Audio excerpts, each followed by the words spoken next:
샬롬. 샬롬. 네. 한 번 더 할까요? 샬롬. 샬롬. 익숙하지 않으죠.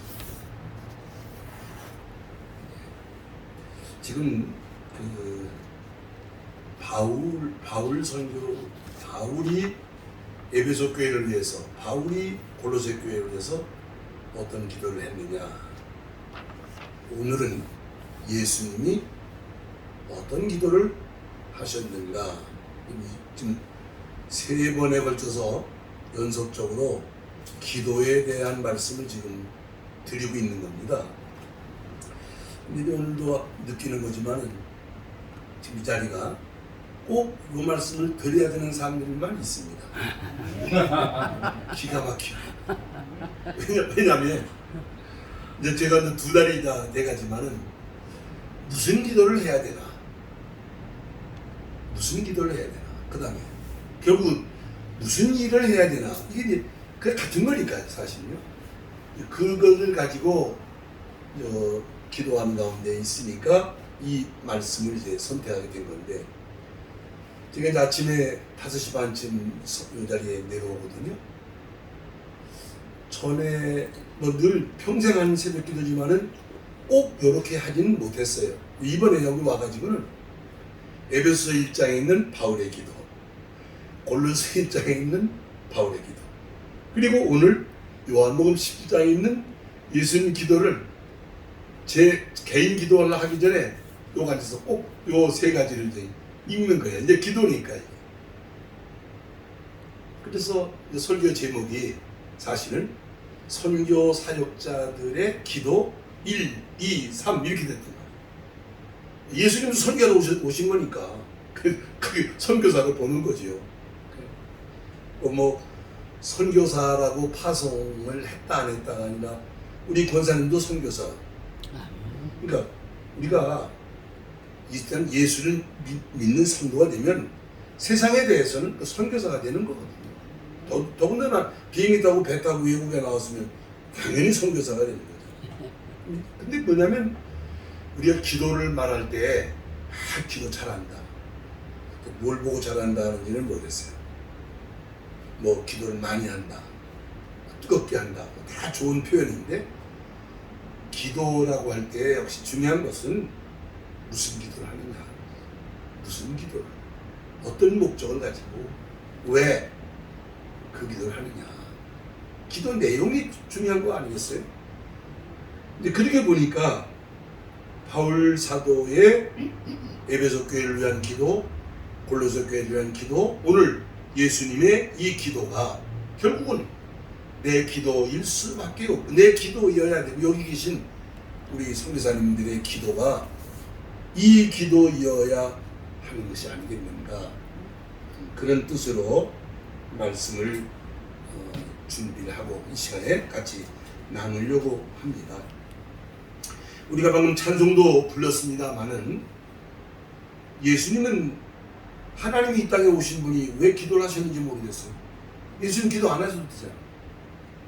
제가 한동안 그게 굉장히 의심되고 안 풀리는 문제였었어요. 하나님이라면서 왜 예수님이 기도를 했을까? 결국은 이 땅에, 이 세상에 와서 발을 붙이고 있는 사람의 몸을 입으신 한 기도를 할 수밖에 없는, 기도를 해야 된다고 하는 걸 우리 보여주신 것이 아니겠는가. 그러면 우리가 이제 뭐 예수님이 한적한데 들에 가서 기도하셨다, 산에 가서 기도하셨다, 뭐 밤새 기도하셨다, 이제 사복음서에 예수님이 여러 가지 기도 생활하신 표현이 나오는데 무슨 기도하셨을까? 무슨 기도? 자세한 내용은 안 써 있잖아요. 물론 게세마네 마지막 밤에 하신 기도 문장은 나와 있지만 전반적으로 예수님 3년 동안 그렇게 기도를 많이 하셨다는데 무슨 기도 하셨을까? 기록이 안 남았으니까요. 근데 히브리서 5장 7절에 이런 말씀이 있어요. 그가 심한 통곡과 눈물로 간구와 소원을 올렸다. 예수님의 기도가 어떤 기도였는가 내용은 자세하게 나와 있는 것은 없는 것 같은데 예수님의 기도는 심한 통곡과 눈물로 간구와 소원을 올렸다고 기록한 걸 보면 비장한 정말 뜨거운 겟세마네 동산에서는 땀방울이 핏방울같이 되었다. 얼마나 어떤 기도를 하신 것인가. 그런데 요한복음 17장에 보니까 예수님의 기도 문장이 이제 나온다 이 말이에요. 결국은 이 기도가 이 내용이 예수님이 늘 하신 기도에 크게 다르지 않지 않을까 이렇게 이제 짐작을 하는 거죠. 자, 그래서 주보에 또 잘 요약을 늘 이렇게 요약을 해드리니까요 참고가 되실 것 같습니다. 자, 예수님 기도입니다. 예수님 기도. 첫째, 요한복음 17장은 1절부터 26절까지 있는데 크게 내용이 세 가지 내용으로 구성이 되어 있습니다. 1절부터 5절까지는요. 하나님의 영광, 하나님과 자기 자신의 영화라는 단어가 5번, 6번 나오는데 하나님의 영광을 구하는 기도를 합니다. 그 6절부터 19절까지는 제자들의 헌신을 위한 기도를 해주십니다. 중보 기도입니다. 그 다음에 20절부터 26절까지는 모든 믿는 자들을 위하여 기도한다고 말씀하고 있습니다. 구성이 그렇게 되어 있습니다. 자, 그러면 이제 어떤 기도했는가 기도의 내용을 좀 보시게 되는데요. 크게 세 가지로 나누어서 봅니다. 자, 1절부터 5절까지 해서 하나님의 영광을 구하는 기도를 하고 계십니다. 자, 한번 읽어보실까요? 1절 다 같이요. 예수께서 이 말씀을 하시고 눈을 들어 하늘을 보시되 아버지여, 때가 이르렀사오니 아들을 영화롭게 하사 아들로 아버지를 영화롭게 하여 하옵소서 합니다. 5절 봅니다. 5절.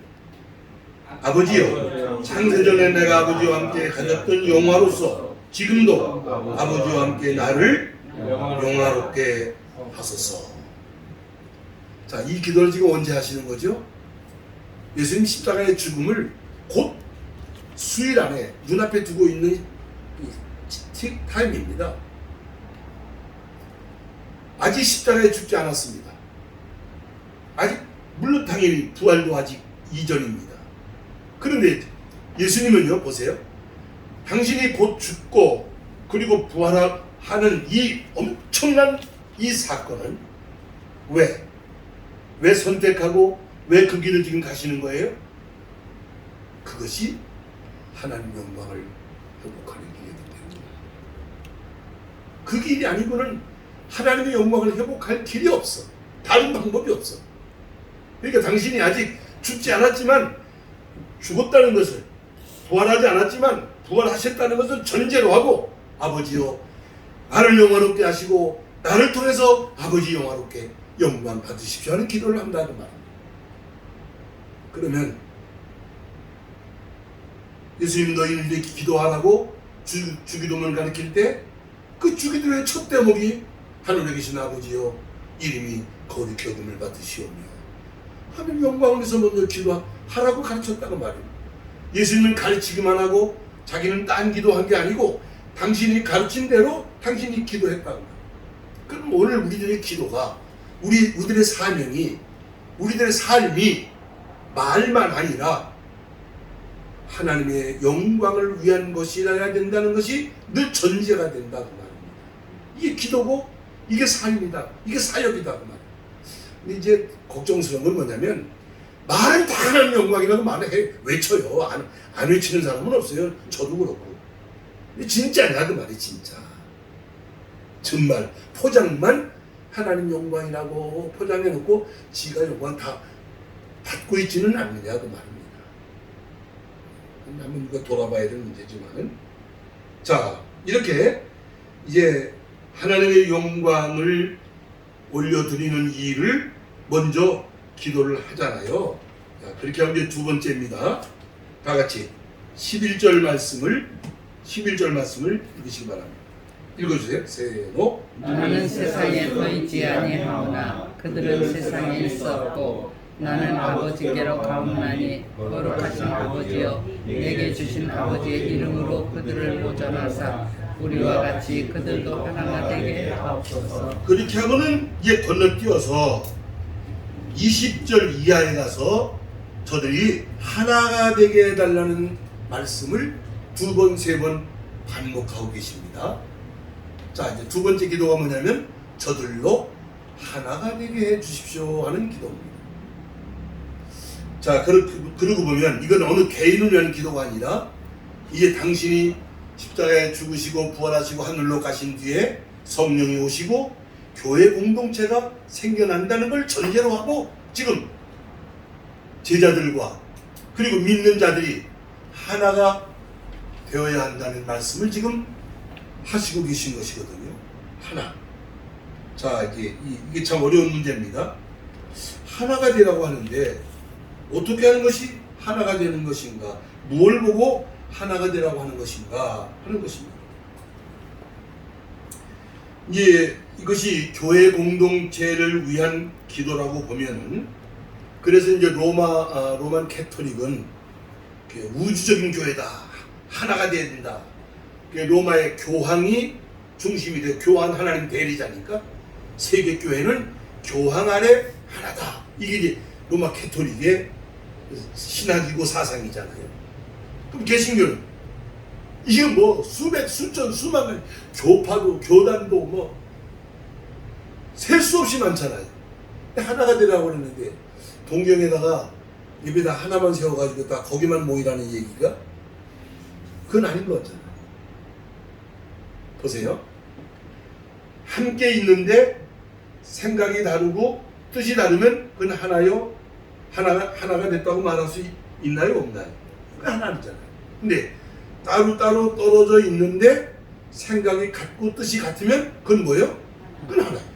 이 원리거든요. 우리 개신교는 많은 교파가 있고 전 세계에 흩어져 있지만은 한 예수 안에 있으면 한 성령 안에 있으면 한 복음 안에 있으면 하나가 되는 것이죠. 그런 예수님이 하나가 되게 해달라고 하는 이 간절한 기도를 지금 두 번, 세 번, 네 번 반복하고 있는 이유를 잠깐 생각해 보는 것이죠.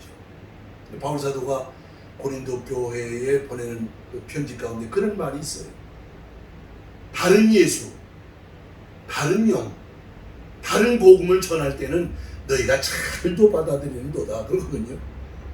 자, 그러니까 성경이 말씀하시는 그 예수냐 아니냐 그 말. 예수라고 하는데 저분이 말하는 예수가 좀 다 이상해. 예수가 복음이라고 하는데 여러분 이단도 다 성경 가지고 있잖아요. 그 다 복음이라고 그러잖아요. 근데 좀 이상해. 뭐가 성령이라고 그러는데 뭔가 성경적인 하나님의 거룩하신 역사가 아닌 듯 느낌을 줘. 뭔가 지금 그 얘기야. 맞습니다. 예수 온전한 하나 예수 안에서 이제 에베소서 4장에 보면 하나님이 한 분이시오 성령도 한 분이시오 우리가 한 소망 안에 있고 한 믿음 안에 있지 않는 그 얘기하잖아요. 교회 공동체가 하나가 된다는 말씀을 바울 사도도 하고 있는데 그런데 이게 이제 말은 쉬운데 참 보세요. 세상에 모임이 많잖아요. 그 어떤 모임이에요? 동창이면 동창이고 개인 모임을 하든지 뭐 먹으러 가는 모임을 하든지 놀러 가는 모임을 하든지 어떤 한 목적까지 모이잖아요. 교회는요. 애들부터 어른까지 여기는 어떤 기준 없이 별의별 사람들이 다 여기 들어오잖아요. 의로운 사람들이 들어오는 게 아니잖아. 그죠?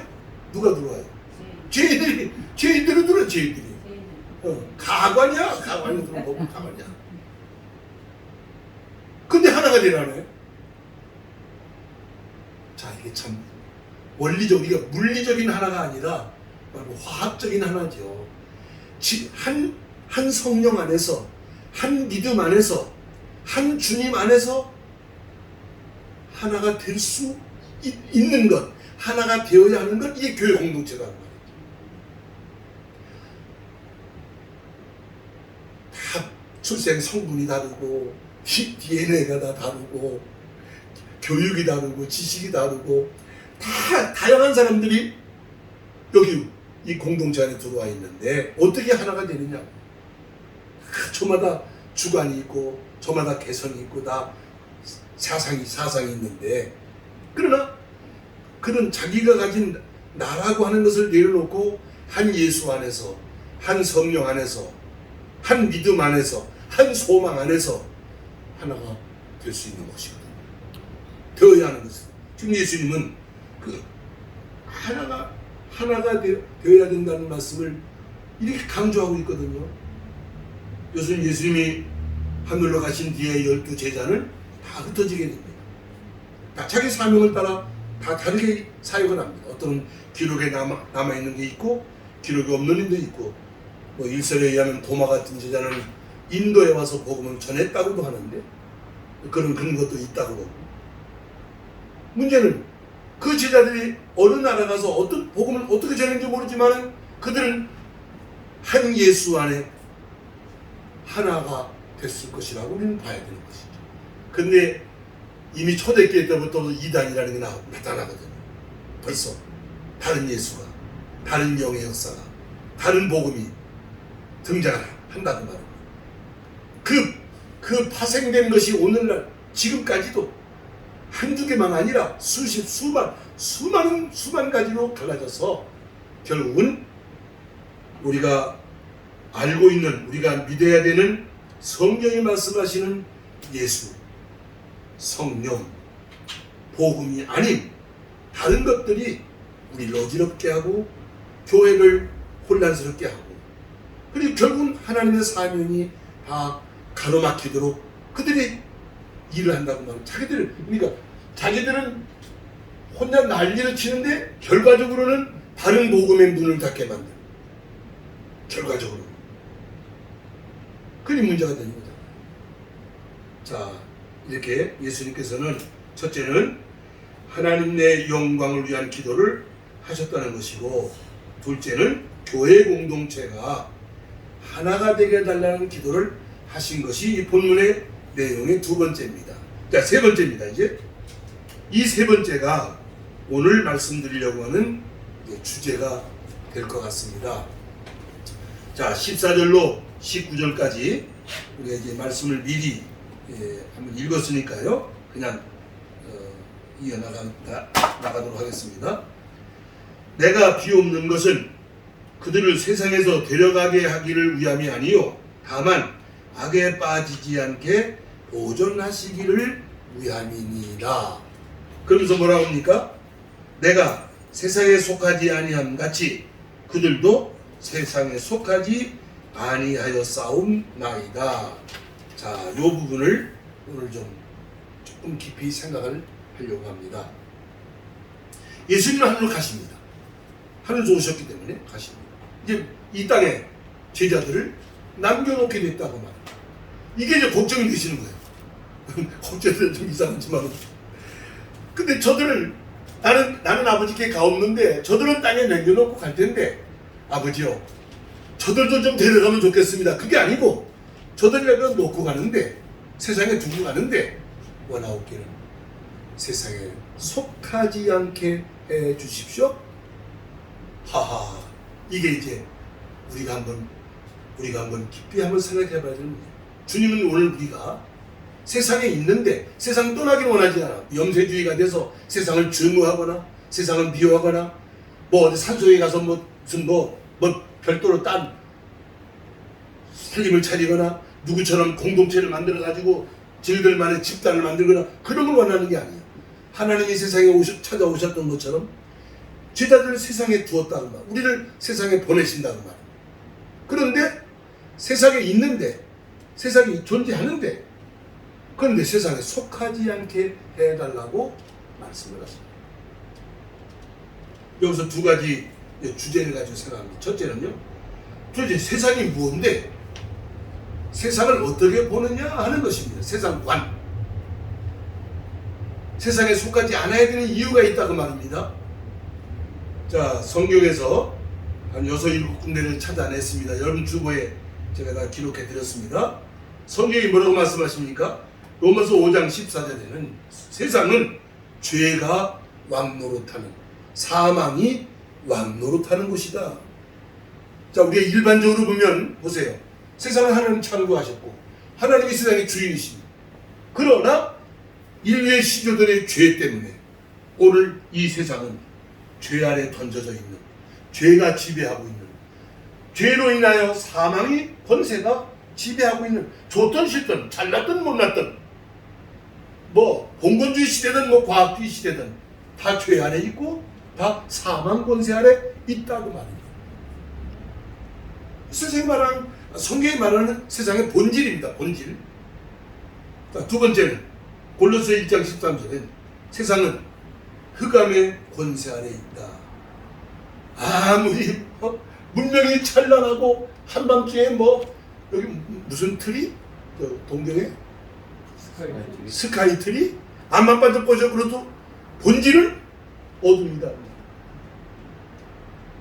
흑암의 권세 아래 있다고 말이야.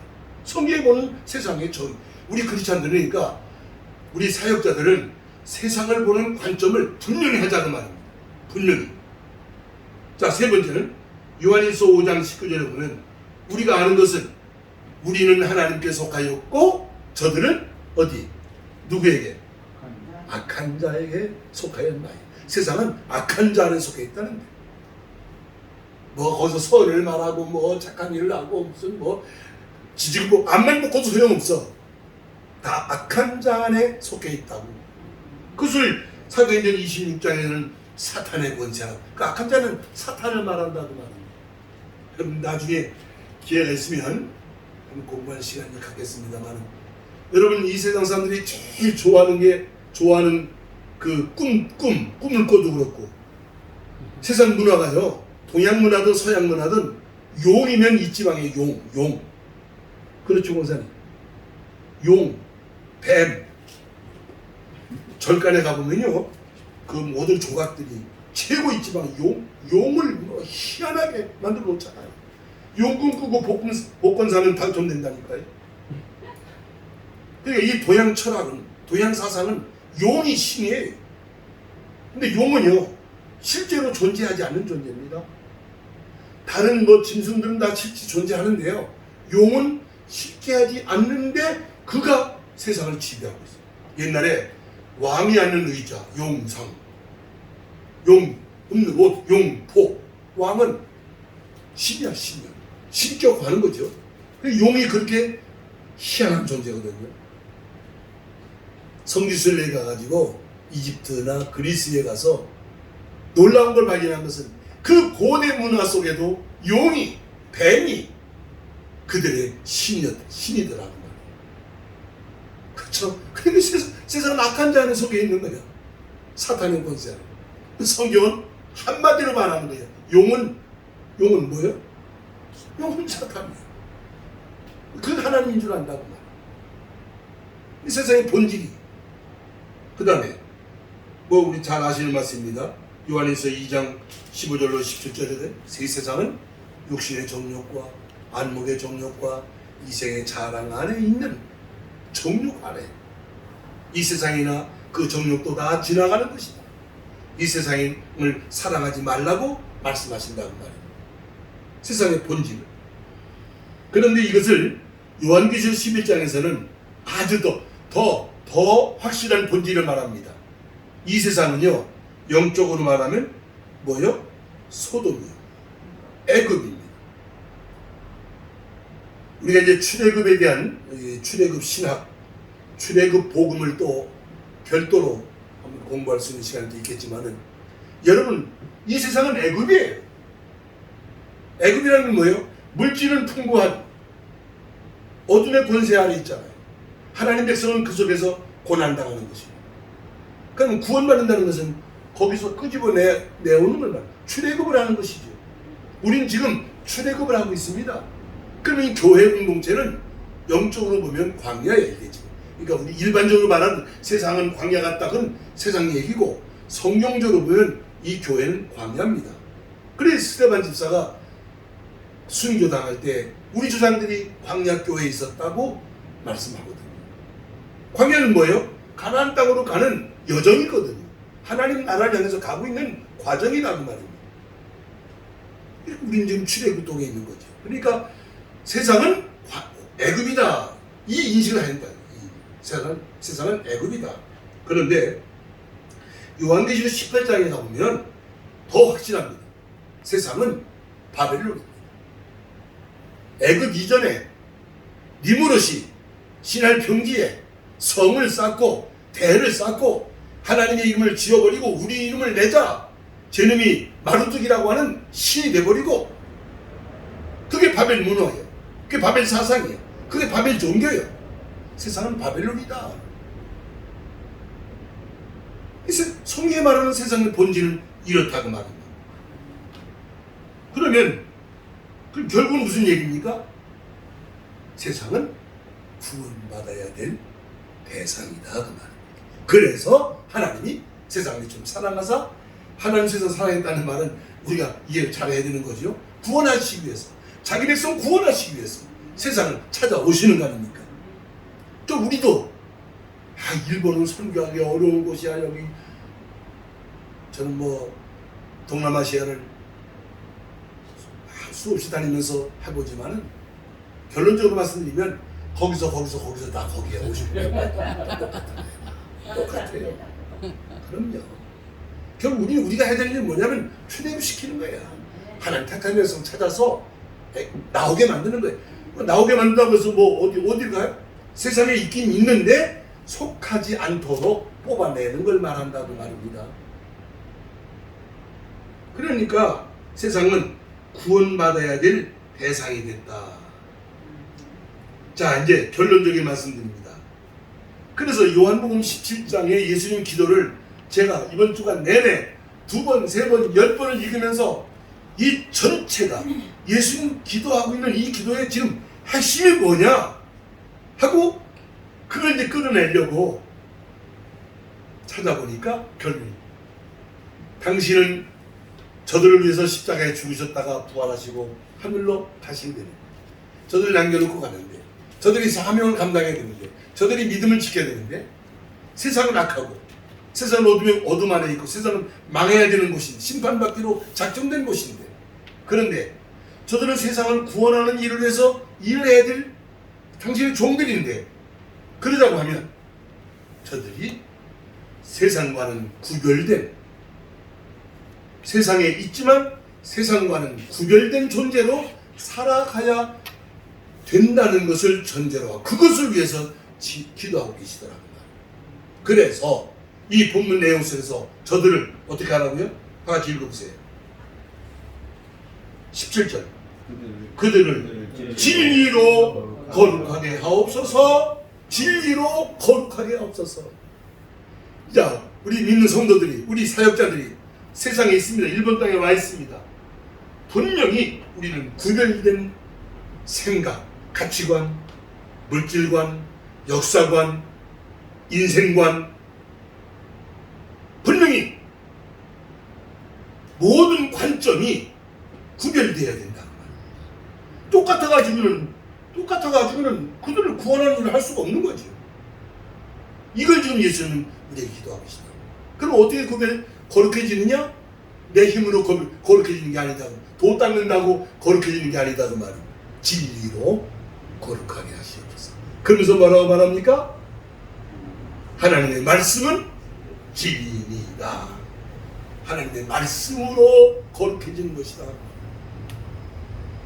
성경만 들고 있으면 된다는 말이 아닙니다. 이 성경 속에 들어있는 하나님의 구원 약속의 말씀, 그걸 믿는 믿음, 이것이 우리를 거룩하게 만든다. 제대로 된 복음, 제대로 된 말씀이 나를 거룩하게 한다. 바울사들은 복음이라고 이제 말씀이 복음이니까 내가 복음을 부끄러워하지 않는다. 왜? 믿는 자들을 구원하시는 하나님의 능력이 되기 때문이다. 복음이 복음다운 역사가 되면 역사가 일어난다고 말입니다. 허접스러우면 아무것도 안 일어난다고 말입니다. 포장만 해놓고 성경을 너부러 해놓고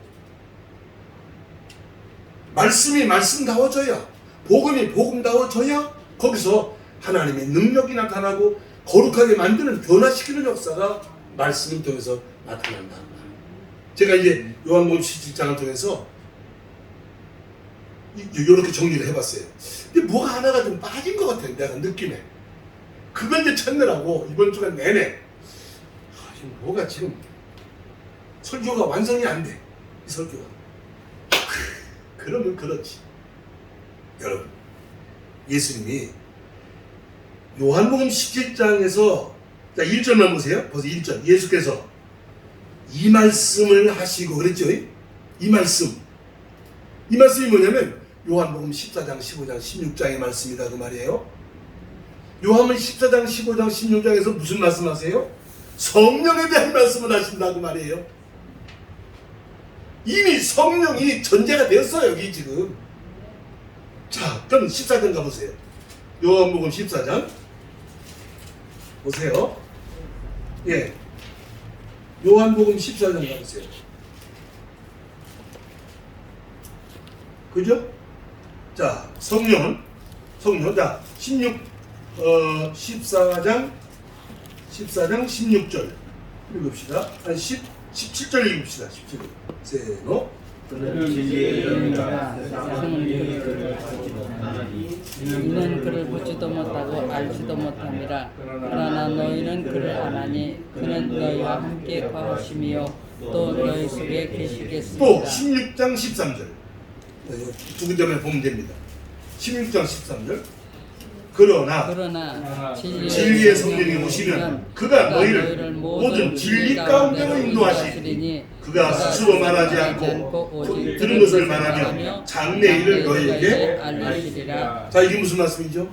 성령은 진리의 영이요. 진리 가운데로 인도하시는 영이요. 방언 못해도 병 못 고쳐도 우리는 성령을 받아 성령이 우리를 거룩하게 하시며 우리를 변화시키고 성화를 이루게 한다는 로마서 8장에 말씀하신 것처럼.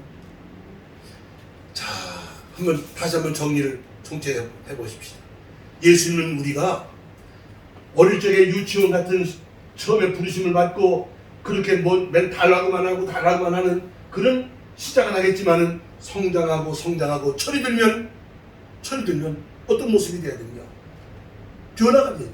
내가 30, 40, 50, 60 노인이 다 되는데 애들 같은 그 아이의 순진함을 말하는 게 아니라 철없는 어린아이 같은 자리에 머물러 있으면 안 되지 않느냐고 말이에요. 성화라고 하는 것 아주 중요한 것입니다. 왜냐하면 하나님이 어떤 하나님? 거룩한 하나님. 하나님이 거룩한, 레위기라는 성경에서, 그죠? 레위기라는 성경에서 내가 거룩하니 너희도 거룩하라. 하나님은 어떤 하나님이냐? 너희를 거룩하게 하는 하나님이라. 레위기에 거룩이라는 단어가 4, 50번 나옵니다. 창세기에서 선택받았잖아요. 아브라함, 이삭, 야곱. 출애굽에서 구원받잖아요. 그 다음에 선택받고 구원받은 성도는 레위기에 와가지고 거룩해지라는 거예요. 그럼 이 교회라는 공동체는 성도들이 거룩해져 가야 되는 과정 속에 있다고 말이에요. 방언을 하고 성령을 받았다는데 거룩해지지 않았다면, 거룩해지지 않는다면 그 성령 받은 게 맞는 건지, 아니면 성령을 받았는데 성령으로 시작했다가 육체로 끝나버리고 마는 건지, 여러 가지 이제 분석이 되겠지만은 어쨌든 우리가 오늘 예수님 기도에서 이 한 가지 분명히 알아야 되는 것은 주님은 우리가 거룩한 자 되기를 원하고 계시다고 말입니다. 사역자들은 교인을 10명 모았다, 100명 모았다, 1000명 모았다, 많이 모은 거 아무나 모은 거 아니니까 대단한 사람이지만, 그보다 더 중요한 거는 교회 공동체 성도들 하나하나를 과연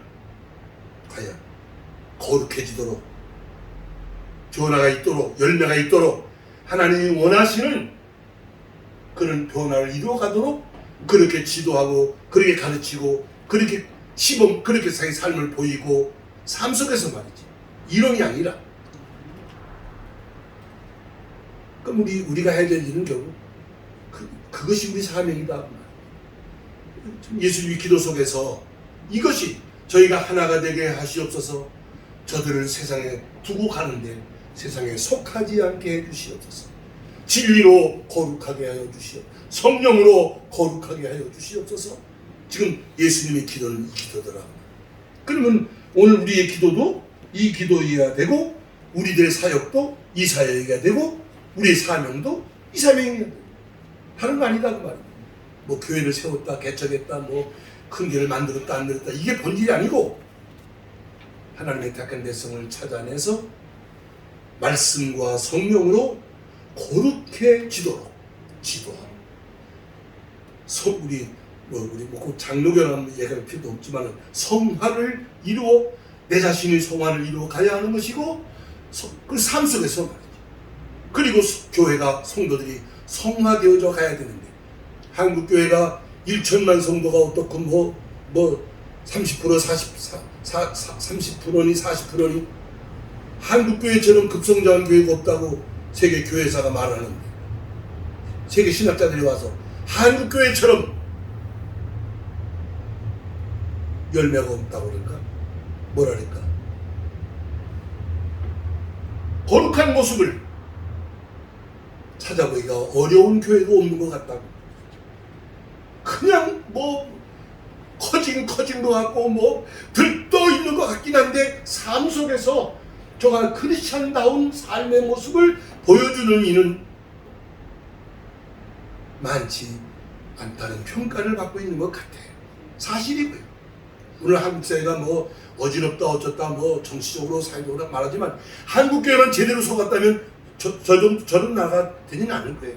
한국 교회만이라도 바로 섰다면, 제대로 된 이 성화를 이루는 사역을 했다면,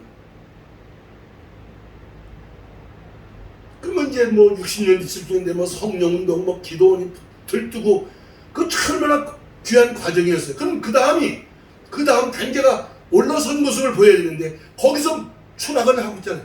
올라서지는 못하고 그냥 이제 김 빠진 사이다처럼. 사이다 김 빠지니까 못 마시겠더라고. 바짝지근하고 팩 뱉어버려야지. 맛을 잃은 소금처럼 돼가고 있지 않느냐고. 오늘 예수님의 기도를 우리가 제대로 이해한다면, 자 보세요. 예수님은 지상에 있을 때 기도했다는 거 아닙니까? 지금도 보좌 우편에서 우리를 위해서 기도하고 계시다 그 말입니다. 무슨 기도하세요?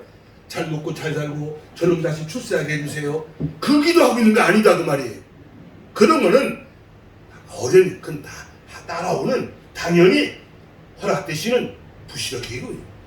하나님 성도 하나하나가, 교회 하나하나가 하나님이 원하시는 수준에 거룩해져가는 교회이기를 원하시고 계시다 그 말입니다. 왜? 다시 말할게요. 하나님이 거룩하시기 때문에. 거룩한 자라야 교제가 가능합니다. 하나님의 나라가 거룩한 나라이기 때문에 거룩해져야 하나님 나라에 들어가는 거예요. 믿음으로 들어간다. 믿음으로 구원받는다. 틀린 말은 아니지만 어떤 믿음이냐 말이에요. 허접스러운 믿음 가지고 구원받는 거 아니에요. 거룩해져야지.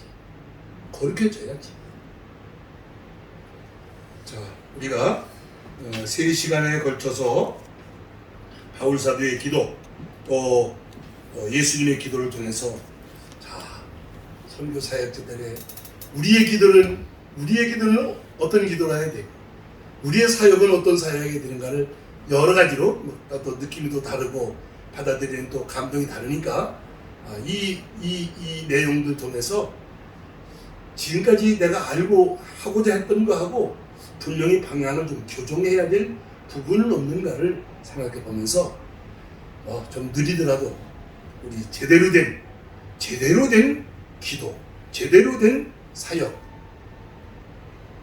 시작하는 우리 국제사랑교회 우리 사역자님들 되시기를 주님의 이름으로 축복합니다. 아멘. 자, 우리 찬송 부르시고